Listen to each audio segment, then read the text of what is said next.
किशोर तिवारी जी, राजनीतिक लड़ाई में पारिवारिक रिश्तों का लिहाज करना चाहिए था।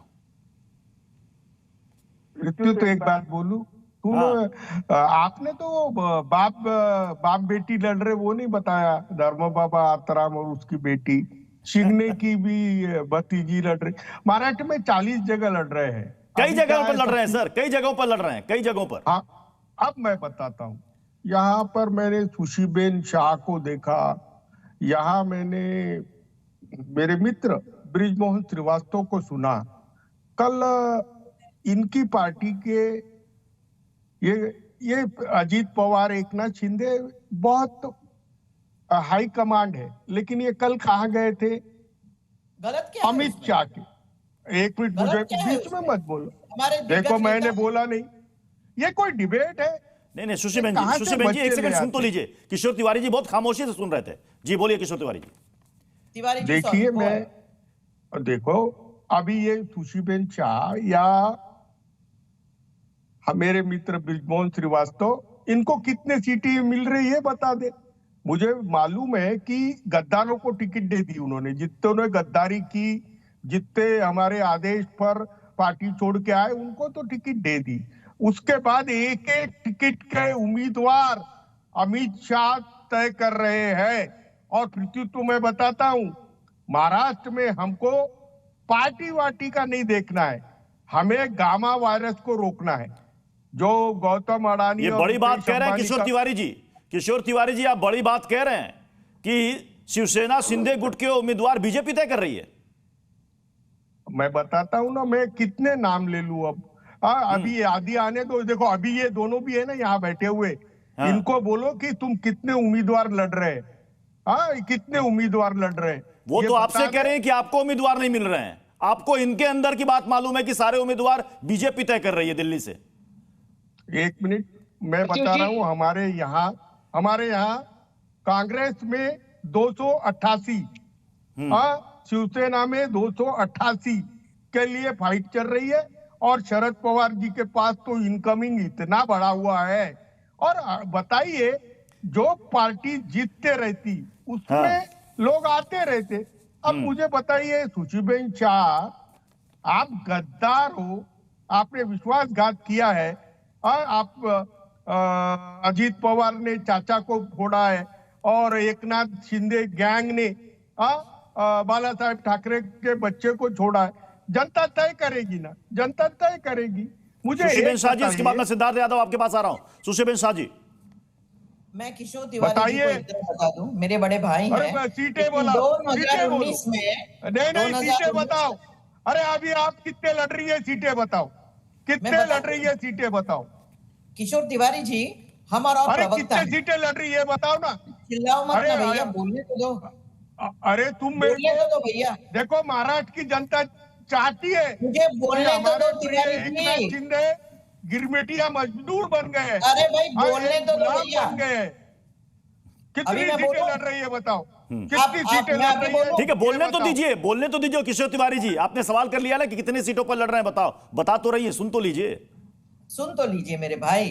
अभी मैं आपको एक बताऊं, हाँ, हमारे अजीत दादा और हमारे चीफ मिनिस्टर एकनाथ राव जी शिंदे जरूर दिल्ली गए थे, और हम उसमें कुछ बताओ ना। अरे भाई, आप बता रही ये नहीं बता रहे। अरे भैया, बात करते हो। अरे किशोर तिवारी जी, मेरी प्यारी बहन, आप मुझे ये बताइए कि हम और आप प्रवक्ता टीवी पर बैठ के तय करेंगे क्या? तो हमारी पार्टी हमको नहीं, मैं बताता हूँ ना, मेरी सीटें बता रहा हूँ, कांग्रेस की बता रहा हूँ, शरद पवार की बता रहा हूँ। अरे मैं यहाँ बताने को बैठा हूँ, बात कर रहे हैं। बताइए किशोर तिवारी जी, किशोर तिवारी जी बताइए, कितनी सीटें पर कौन लड़ रहा है, बता दीजिए। आप बताइए भाई, बाकी के सीट पर कौन लड़ रहा है? ऐसी बचकाना हरकत मत कीजिए। मैं सिद्धार्थ यादव जी आपके पास आ रहा हूं। सिद्धार्थ यादव जी, किशोर तिवारी जी ने इसी डिबेट में एक बड़ा आरोप लगाया। वो कह रहे हैं कि शिवसेना शिंदे गुट के जितने भी उम्मीदवार हैं, नाम फाइनल हो रहा है बीजेपी से, नाम फाइनल हो रहा है दिल्ली से। मुझे बोलने दीजिए ना भाई। देखिए प्रत्युष जी, तिवारी जी, एक सेकंड, सुशीबेन शाह जी, मैं आपके पास आ रहा हूं। सिद्धार्थ यादव अभी जी। प्रत्युष जी, तिवारी जी की थोड़ी सी समस्या ये हो चुकी है कि जब अपने घर में बहुत ज्यादा समस्या और कलह हो जाए तो आदमी फ्रस्ट्रेट होकर औरों के घरों की बात ज्यादा करने लगता है, और वही आज उनकी स्थिति है। मैं तिवारी जी आपके बीच में एक बार भी नहीं बोला था, आप अभी सबको कह रहे थे कि कैसे कैसे सिद्धार्थ यादव जी, राजनीति में अपने घर को छोड़ करके पड़ोसी के घर को झांकना ये पुराना चलन है। मैं प्रत्युष जी अपनी बात पूरी कर दूं, मैं पहली बार आपके शो पे बोल रहा हूं, इसलिए एक बार जी बोले सब सुन रहे हैं। प्रत्युष जी, आज इनके पूरे अलायंस की स्थिति ये हो चुकी, जो तिवारी जी ने खुद अपने डिबेट में कहा कि हमारे बीच में लड़ाई है, कौन कितना लड़ेगा। लड़ाई ही लड़ाई है पर कैंडिडेट नहीं है। सारे चाहते हैं ज्यादा से ज्यादा सीट हमको मिल जाए, पर उस सीट पे लड़ाएंगे किसको, ये इनके पास कोई एजेंडा नहीं है। इनके पास कोई विजन नहीं कि महाराष्ट्र के लिए क्या करेंगे।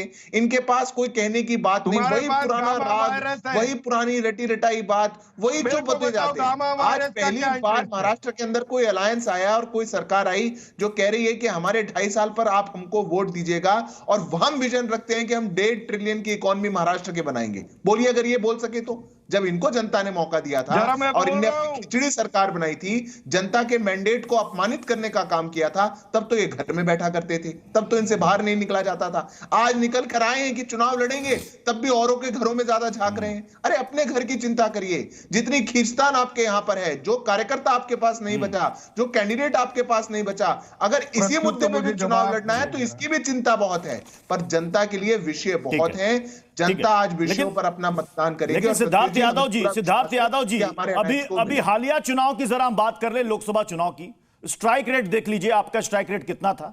और यह पहली बार होगा जब दो पार्टी दो अलग अलग गुटों में बट गई है, यानी कि 4 गुट हो गए, उनका स्ट्राइक रेट क्या होगा यह पहली बार लड़ रहे विधानसभा चुनाव में पता चलेगा। लेकिन यह लोकसभा के नतीजे और स्ट्राइक रेट है। आपने कितने उम्मीदवार उतारे और आपके कितने उम्मीदवार जीते, देखिए। एनडीए में मात्र आपका स्ट्राइक रेट रहा 32%। आपने कितनी सीटें लूज कर दी? क्या यह विधानसभा में आप बदल देंगे आंकड़ा? देखिए प्रत्युष जी, अगर आपको स्ट्राइक रेट की बात करनी है तो फिर 2014, 2019 सारे विधानसभा और महाराष्ट्र के अलग अलग क्षेत्र के भी स्ट्राइक रेट की बात करिए। वो आंकड़ा मेरे सामने, मैं आपके सामने रख देता हूं। लोकसभा की बात की, मैंने सिर्फ लोकसभा की बात की, जो हालिया चुनाव गुजरा है 60% का स्ट्राइक रेट था। कुछ कह रहे हैं प्रत्युष जी? मैंने कहा मैंने हालिया लोकसभा चुनाव की बात की, और उसी के बाद अब इसी साल हो रहे हैं चुनाव विधानसभा के। मैं मानता हूं प्रत्युष जी, मैं बस एक बात इस बात पे कहूंगा, मैं मानता हूं ये जो ओवर कॉन्फिडेंस का कारण है, ये जो झूठ और प्रपंच लोकसभा में पूरे विपक्ष द्वारा रचा गया था और उसके कारण जो कुछ अधिक सीटें उनको आई, ये ओवर कॉन्फिडेंस वहीं से आता है। पर ये ओवर कॉन्फिडेंस तो हरियाणा ने ध्वस्त कर दिया। हरियाणा में भी बहुत सीटें लेके आए थे, हरियाणा में कह रहे थे 5 सीट लेकर आए हैं, अब देखना इस बार पूरा सुपड़ा साफ हो जाएगा। क्या हुआ हरियाणा के अंदर? महाराष्ट्र की जनता भी बड़ी समझदार है। महाराष्ट्र की जनता को आप एक बार बरगलाने में, झूठ बोलने के लिए, आरक्षण के नाम पर, संविधान के नाम पर, 7,500 रुपए देने के नाम पर, फेक पर्ची बंटवाने के नाम पर बहुत कुछ किया। प्रणय अजमेरा जी, चाचा भतीजे की लड़ाई हमने देखी थी बिहार में भी। कुछ बात हो, प्रणय अजमेरा जी, चाचा भतीजे की लड़ाई हमने बिहार में भी देखी थी, जहां पर भतीजे ने बाजी मार ली। अब यहां पर चाचा भतीजे की लड़ाई हो रही है। पहला विधानसभा है जहां 4 गुट की साख दांव पर लगी है। कौन असली एनसीपी, कौन असली शिवसेना। स्ट्राइक रेट आपका सबसे कम था, मात्र 25%। अजीत पवार गुट का, जी अजीत पवार गुट का सबसे कम था। अब सवाल यह है कि यहां पर क्या भतीजा बाजी मारेगा या चाचा? प्रत्युष भाई, आपके बोलने में थोड़ी गलती हुई। हमारा स्ट्राइक रेट सबसे आपका स्ट्राइक रेट बेहतर था। मैंने कहा अजीत पवार गुट का स्ट्राइक रेट सबसे कम था, मात्र 25%। देखिए, मीडिया को नैरेटिव चलाना है या मीडिया के अपने कुछ कंपल्जन्स हो सकते हैं जिसमें ये चुनाव। सर, ये स्ट्राइक रेट में कौन सा एजेंडा है सर? उसमें नहीं बोल रहा हूं, मुझे बोलने दीजिए प्रत्युष भाई, मैं बोलने, मेरी बात तो सुनिए। चुनाव की राजनीतिक लड़ाई है, जो एक राजनीतिक कंपटीशन है, उसको आप लोग परिवार की लड़ाई का नाम दे रहे हैं। अगर बात है तो महाराष्ट्र में तो आज कम से कम 40 से 45 सीट है, इसमें आमने सामने 2 परिवार के लोग हैं। पर मैं आपको स्पष्ट कर देना चाहता हूं कि ये परिवार की नहीं, ये महाविकास आघाड़ी की महायुति से लड़ाई है। भ्रष्टाचार के खिलाफ लड़ाई है महाविकास आघाड़ी की, गुंडा राज के खिलाफ लड़ाई है महाविकास आघाड़ी की, अनएम्प्लॉयमेंट के खिलाफ लड़ाई है महाविकास आघाड़ी की। और महाविकास आघाड़ी इस लड़ाई में लोकसभा चुनाव से ही काफी आगे चल रही है। आप इसे ओवर कॉन्फिडेंस इसलिए बोल रहे हैं क्योंकि गलती से आप हरियाणा जीत गए, किंतु महाराष्ट्र की धरती पर अगर आप घूमेंगे, महाराष्ट्र के गले गुचों से लेकर 5 स्टार होटल तक जाकर अगर आप लोगों से पूछेंगे तो मन मन में यही बात आएगी ब्रजमोहन जी, कि महाविकास आघाड़ी ब्रजमोहन जी, घड़ी की सुइयां किसके साथ है ब्रजमोहन जी? क्योंकि कोर्ट ने तो कह दिया कि घड़ी अजीत पवार गुट के पास ही रहेगा, लेकिन शर्त लगा दी कि आपको नीचे लिखना पड़ेगा कि मामला कोर्ट में विचाराधीन है। घड़ी किसके साथ है? इस मामले में मैं स्पष्ट कर दूं, इसके पहले भी लोकसभा के चुनाव के दौरान भी माननीय सुप्रीम कोर्ट ने इस प्रकार का आदेश दिया था डिस्क्लेमर लगाने के लिए। इसी को उन्होंने फिर से, चूंकि जो दूसरा पक्ष है वो वहां गया था ये कहते हुए कि आपके आदेश का पालन नहीं किया जा रहा है, तो सुप्रीम कोर्ट ने कहा है कि नहीं, आदेश का पालन किया गया है और डिस्क्लेमर भविष्य में भी लगाया जाए, इस बात का आदेश उन्होंने कल दिया है। देखिए, जहां तक बात घड़ी की है तो राष्ट्रवादी कांग्रेस पार्टी महाराष्ट्र में अपनी बहुत, ये तो आप इनडायरेक्टली ब्रजमोहन जी आप बात मान्य करेंगे कि सुप्रीम कोर्ट की अवमानना कर, सुप्रीम कोर्ट का जो ऑर्डर था उसकी आप पालन नहीं कर रहे हैं। इसलिए तो सुप्रीम कोर्ट ने वापस से कहा कि जो भैया हमने आपको कंडीशन दी है आप उसका पालन करें। निश्चित रूप से आप घड़ी सिंबल जो है उसका इस्तेमाल करें, पर सुप्रीम कोर्ट का आदेश। आकाश यादव जी, महागाड़ी में बड़ा भाई कौन है? आकाश यादव जी, अजमेरा जी, पावर सेंटर, महाराष्ट्र के पावर सेंटर शरद पवार माने जाते हैं, लेकिन इस महागाड़ी में बड़ा भाई कौन है? कांग्रेस या शरद पवार गुट? प्रत्युष जी, मैं आपको जवाब दे दूं। ये परिवारवाद पे जो महाराष्ट्र में आप बहस कर रहे हैं, जो भाजपा इस देश के संविधान को और लोकतंत्र को नहीं मानती, ये परिवारवाद का महाराष्ट्र में जो महाभारत हो रहा है उसकी जड़ भारतीय जनता पार्टी, ये समझना जरूरी है। मैं आपके सामने एक बात रखना चाहूंगा, माननीय सर्वोच्च न्यायालय ने एंटी डिफेक्शन लॉ और शेड्यूल 10 पे अब तक जो फैसला नहीं दिया है उससे ये जजमेंट ही इनफ्लेक्शियस होने वाला है, क्योंकि सब जो विधायक थे वो विधानसभा से थे और विधानसभा आ गई है और अब तक अगर उसका नतीजा नहीं आता है तो उस फैसले का कोई मतलब नहीं रहा। तो ये बात महाराष्ट्र की जनता के सामने आना जरूरी है। दूसरी बात मैं बता दूं कि महाराष्ट्र के बिल्कुल राजनीति के भीष्म पितामह शरद चंद्र पवार साहब है और एनसीपी के हद तक मैं बोलूं तो हम कांग्रेस पार्टी, वो कांग्रेस विचारधारा के, प्रोग्रेसिव विचार के हमारे साथ जुड़े रहे और सबसे ज्येष्ठ रहे, तो हम उनकी रिस्पेक्ट करते हैं। आज भी हमारी बहुत उनके आदेश का कांग्रेस पालन महाराष्ट्र में कर रही है और हम महाविकास आघाड़ी एकदम इंटैक्ट रख के यहाँ महायुति जो वहाँ भ्रष्ट सरकार है उसके खिलाफ बड़ी ताकत से आज उतरने जा रहे हैं। हमारी सभी सीटें तय है, सभी बातें तय है। दूसरी बात मैं आपको बता दूं कि आप चाचा प्रणय अजमेरा कुछ कहना चाह रहे हैं? प्रणय अजमेरा आपसे कुछ कहना चाह रहे हैं? प्रत्युष जी बात करते हैं, मैं तो बोलूं अगर अजीत पवार शरद पवार के भतीजे नहीं होते तो कांटेवाड़ी के सरपंच भी नहीं होते। आप समझ के लीजिए प्रत्युष जी, ये सच्चाई है।